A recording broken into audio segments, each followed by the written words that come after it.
नमस्ते किसान भाइयों। क्रॉप मास्टर ऐप और क्रॉप मास्टर यूट्यूब चैनल की तरफ से मैं आपका बहुत बहुत शुक्रगुजार हूँ। आज हमारे यहाँ माननीय प्रोफेसर विनायक जी शिंदे जी आए हैं। वो देवरगांव तहसील चांदवड जिला नासिक के रहवासी है। वो प्रोफेसर है और एक एग्रीकल्चर मार्केटिंग एक्सपर्ट है और उन्होंने बहुत सारी आइडिया अपने agriculture minister, central agriculture minister mister Radha Mohan Singh ji को भी दी थी कि किसान क्रेडिट कार्ड में क्या क्या सुधारना चाहिए। इस प्रकार उनका किसानों के बारे में हमेशा सोच रहे थे कि क्या हम अच्छा कर सकते हैं। आप सब लोग प्याज के किसान होंगे और प्याज को अच्छा दाम कैसा मिलेगा इसके बारे में उनके पास बहुत सारी आइडिया है। हमारा नाफेड सेंट्रल मिनिस्ट्री बहुत सारा खर्चा करती है, लेकिन फिर भी प्याज के दाम आकाश को छू जाते हैं और इसके कारण बहुत सारी दिक्कतें ग्राहक को भी होती है। तो कई बार इतना दाम गिरता है तो किसान अपना खर्चा भी नहीं निकाल सकता। तो ये सब किसान को अच्छा दाम मिलना चाहिए और कस्टमर को भी अपने सैलरी में एक अच्छी तरह की जिंदगी बिताने के लिए प्याज के प्राइसेस भी एक मिनिमम लेवल पे होने चाहिए। तो दोनों भी ग्राहक और किसान कैसा खुश रहेगा इसके बारे में सर जो एक प्लान बताए वो अभी agriculture ministry, marketing ministry, commerce ministry सबको उसके बारे में चर्चा हो रही है। तो मैं ज़्यादा आपका टाइम नहीं लेता हूँ। क्या करना चाहिए, क्या क्या आइडियाज़ है सर के पास, वो खुद शिंदे सर से आप सुन सकते हैं। तो पहले मैं सर का बहुत बहुत वेलकम करता हूँ, स्वागत करता हूँ कि उन्होंने हमारे लिए टाइम दिया। सर जी आपका बहुत बहुत स्वागत है। नमस्ते। आज हम इस मुद्दे पर विचार करेंगे कि हमारे देश में जितनी भी फसलें आती हैं उसमें प्याज एक घर घर में खरीदी जाने वाली सब्जी है और प्याज जो है, प्याज के भाव कभी आकाश को छू जाते हैं तो कभी कभी गिर जाते हैं। जब भाव गिर जाते हैं तो किसान दुखी होता है और जब बहुत भाव बढ़ जाते हैं तो ग्राहक दुखी होता है। मतलब ये जो समस्या है हमेशा के लिए ये समस्या रही है कि प्याज को एक स्थिर बाजार भाव कैसे मिलेगा। इसके लिए सरकार भी हमेशा प्रयास करती है कि प्याज के दाम जो है वो स्थिर रहे। क्या हम इस मुद्दे पर विचार कर सकते हैं कि प्याज के जो भाव है वो बढ़ने के कारण क्या है और प्याज के भाव गिरने के कारण क्या है। तो कोई भी ये चीज बता सकता है कि अगर उत्पादन जरूरत से ज्यादा उत्पादन हुआ तो भाव गिर जाते हैं और जरूरत से कम उत्पादन हुआ तो भाव बढ़ जाते हैं। तो इस पर सरकार और किसान ये दोनों की जिम्मेदारी है कि डिमांड एंड सप्लाई, मतलब जितनी ज़रूरत है उस हिसाब से प्रोडक्शन अगर बैलेंस किया जाए तो जो दाम है प्याज के वो ज़्यादा बढ़ेंगे भी नहीं और ज़्यादा गिरेंगे भी नहीं। किसान भी खुश रहेगा और ग्राहक भी खुश रहेगा। तो इसके लिए क्या करना पड़ेगा, डिमांड एंड सप्लाई अगर बैलेंस करनी है तो इसके लिए जो विपणन व्यवस्था है उस विपणन व्यवस्था को सुधारना पड़ेगा।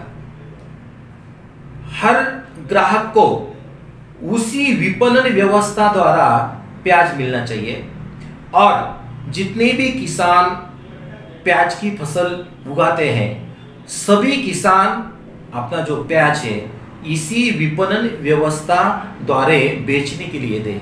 अगर ये जो बैलेंसिंग है, इसका संतुलन है, ये संतुलन अगर प्रस्तापित हुआ तो जो प्याज के भाव है वो बढ़ेंगे भी नहीं और ज़्यादा गिरेगी भी नहीं।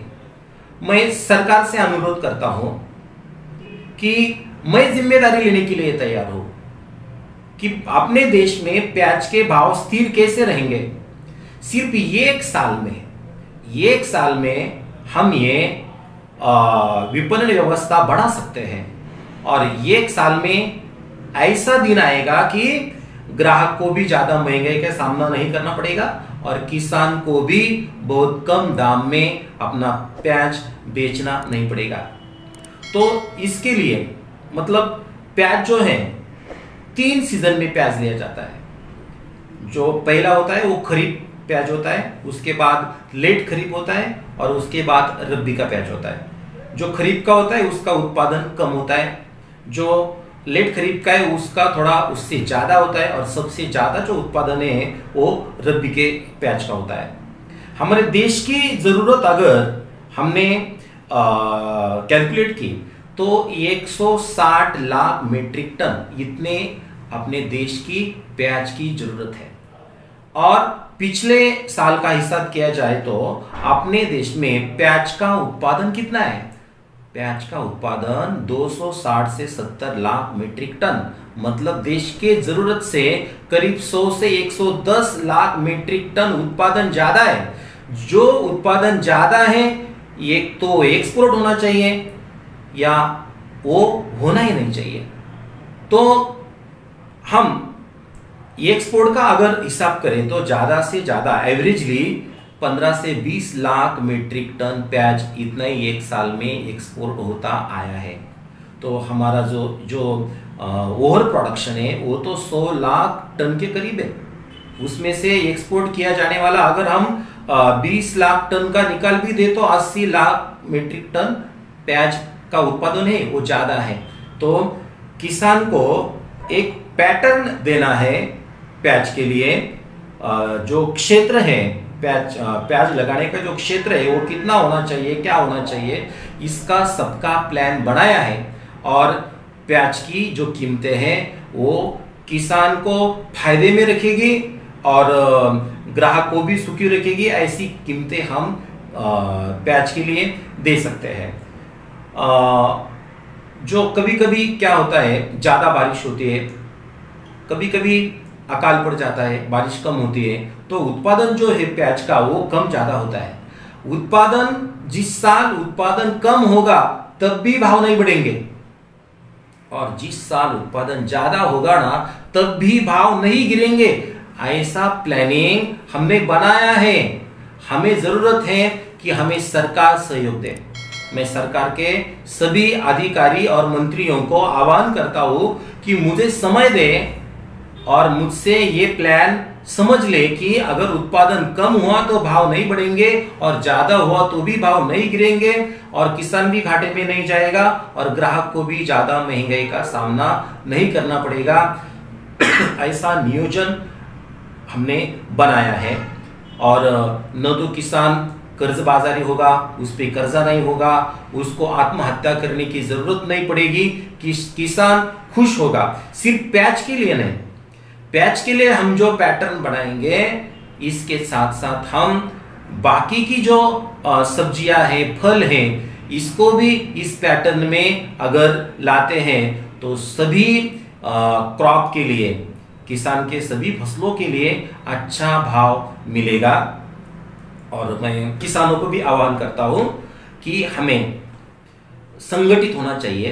अगर हमारा संगठन नहीं होगा तो हमें किसी भी माल का अच्छा भाव नहीं मिलेगा।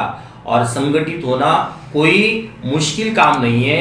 संगठित होने के लिए कोई पैसा लगता नहीं है, कोई तुम्हें ज्यादा वक्त देने की जरूरत नहीं है। किसान संगठीकरण होने के बाद ये सभी प्लान हमें सक्सेस कर सकते हैं हम। तो हर गांव में हमें 5 किसान स्वयं सेवकों की जरूरत है। हमारे महाराष्ट्र के हर जिले, हर तहसील के हर गांव में जिधर प्याज होता है वहां के 5 स्वयं सेवक की जरूरत है। साथ में गूगल फॉर्म दिया है, जो स्वयं सेवक बनना चाहते हैं वो अपना नाम और जो पता है वो इस गूगल फॉर्म में भर दे। अब हमारे देश में टोटल 28 राज्यों में प्याज की फसल ली जाती है। उसमें मैंने बताया था कि महाराष्ट्र में, मध्य प्रदेश में, कर्नाटक में, गुजरात में इधर ज़्यादा फसल आती है। सबसे ज़्यादा तो महाराष्ट्र में आती है, उसके बाद मध्य प्रदेश में आती है और बाकी के जो राज्य है उसमें कम प्याज की फसल आती है। तो पूरे 28 राज्य में क्या प्लानिंग बनाना है। सिर्फ महाराष्ट्र के लिए नहीं, मध्य प्रदेश के लिए नहीं, हमें पूरे हिंदुस्तान के लिए प्लानिंग बनाना है। वो प्लानिंग तैयार है, सिर्फ हमें सरकार साथ दे और किसान भाई वो भी साथ दे और हर गांव में 5-5 स्वयंसेवक तैयार हो जाए तो हमें कोई भी मुश्किलें नहीं आएगी और प्याज को एक स्थिर भाव मिलेगा। धन्यवाद।